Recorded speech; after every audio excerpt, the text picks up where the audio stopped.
Have you noticed something strange? One of the biggest studios in gaming hasn't released a completely new game in years, and yet they're still trending, still sparking debates, and now even hate. But why? Is Naughty Dog actually in trouble? Or are we seeing something that isn't really there?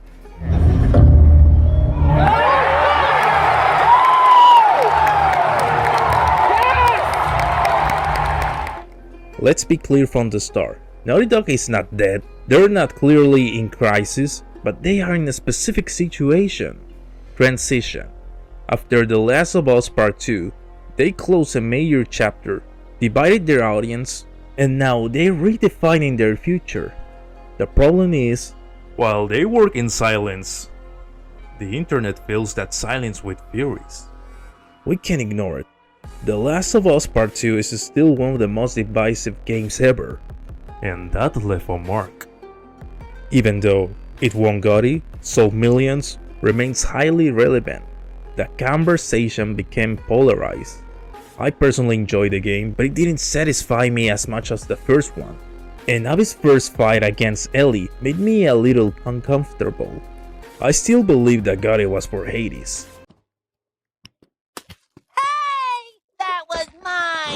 And that affects everything they do now. Now we have Intergalactic, a game that has no gameplay, no clear story, no clear context. And yet, people already hate it. Why? Because they're not judging the game, they're judging Naughty Dog. Personally, I was very intrigued by the trailer when I saw it at the Game Awards, being a new IP.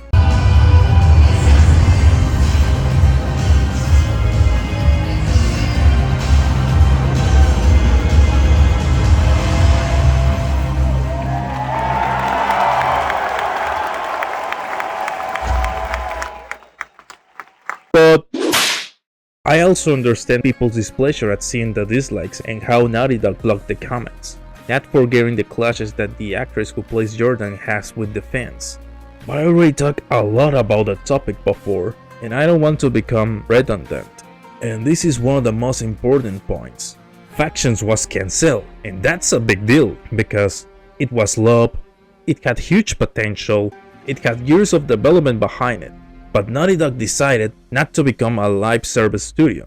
They chose identity over fast money, but the cost was loss of time and perception of stagnation. But I feel they can expect better reactions when the last thing they released was a supposed remake, masters in a short of time, and a season of a live action series that generated more memes than a good reception. This is something that many people don't understand. Today, making a AAA game like Naughty Dog's takes 5 to 7 years. Or at least that's the usual procedure. But we have to remember that, according to rumors, they were behind schedule delivering an internal demo, to the point where crunch time returned to the studio. And that just makes me wonder, if that's taking so long, how long will it take them to finish the entire game? Here's a fair question.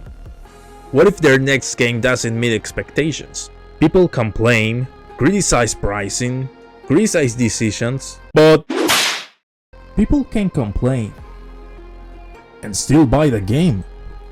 Some might say the results are obvious, but considering the numerous complaints about the pricing and sales of Pokemon Fire Red and Leaf Green and how much profit they still generate, I now believe anything is possible. To recap, they have 3 projects on the table: Intergalactic, The Last of Us Part 3, Uncharted 5. But again, when will all that come out? When a PS6 comes out? Which at this point might cost $1,000? It's not the hate, it's not the silence. It's this: impossible expectations. After Uncharted 4 and the first The Last of Us, anything that isn't a masterpiece will be seen as disappointment. And after seeing IGN's poorly structured review of Mouse PI for Hire, one has to admit that some people are just too demanding. FPS is solid enough if you just want to blast some cartoon mice and not think about it too hard. But once you do, all you'll see are the seams where disparate ideas have been fused together. And no trench coat can hide the stink of that moldy cheese. Not to mention, that time only generates hype that will be difficult to satisfy. I want to clarify that this isn't hate towards Naughty Dog or Druckmann. I already mentioned that I was taken aback by his reaction to asking for a photo. but he did eventually, so I'm okay. I still admire him.